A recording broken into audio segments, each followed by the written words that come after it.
Monsieur l'ambassadeur, si vous le voulez bien, je vous laisse le mot de la fin. 5 minutes.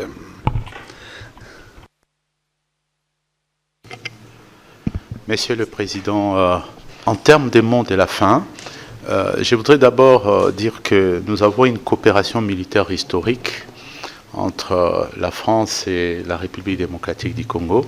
Et à chaque fois que, dans le passé, l'intégrité territoriale et la souveraineté de la République démocratique du Congo ont été mises en jeu, la France est intervenue. Et aujourd'hui, moi je suis un ambassadeur particulièrement, je ne dirais pas totalement heureux, mais quand même, je suis plus ou moins satisfait de l'implication notamment de la France. On a vu même le débat au Conseil de sécurité des Nations Unies.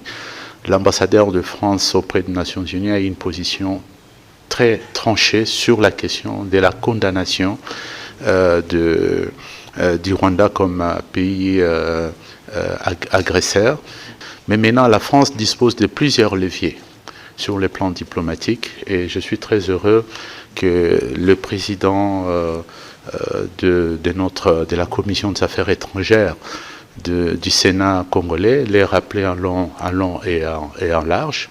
Et nous pensons que la France peut faire encore davantage. Nous attendons davantage avec la France. Ce n'est que naturellement, vous le savez très bien, que nous avons un héritage en commun qui est la langue française.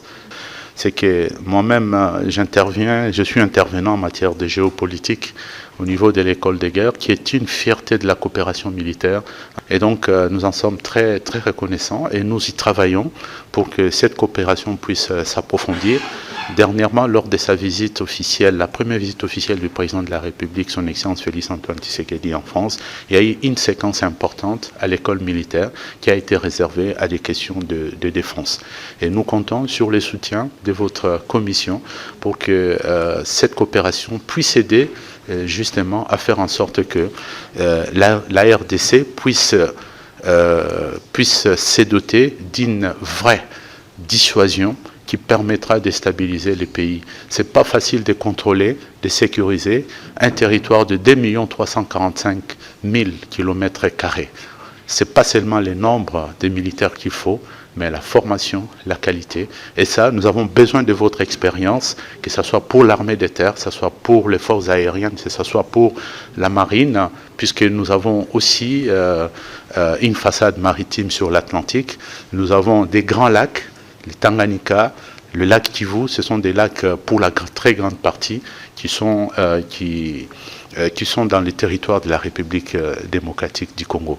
Voilà pourquoi nous pensons que nous mériterions également une attention un peu plus particulière de la part de la France, non seulement pour résoudre les problèmes qui sont sur la table, mais aussi pour l'avenir. Et je vous remercie.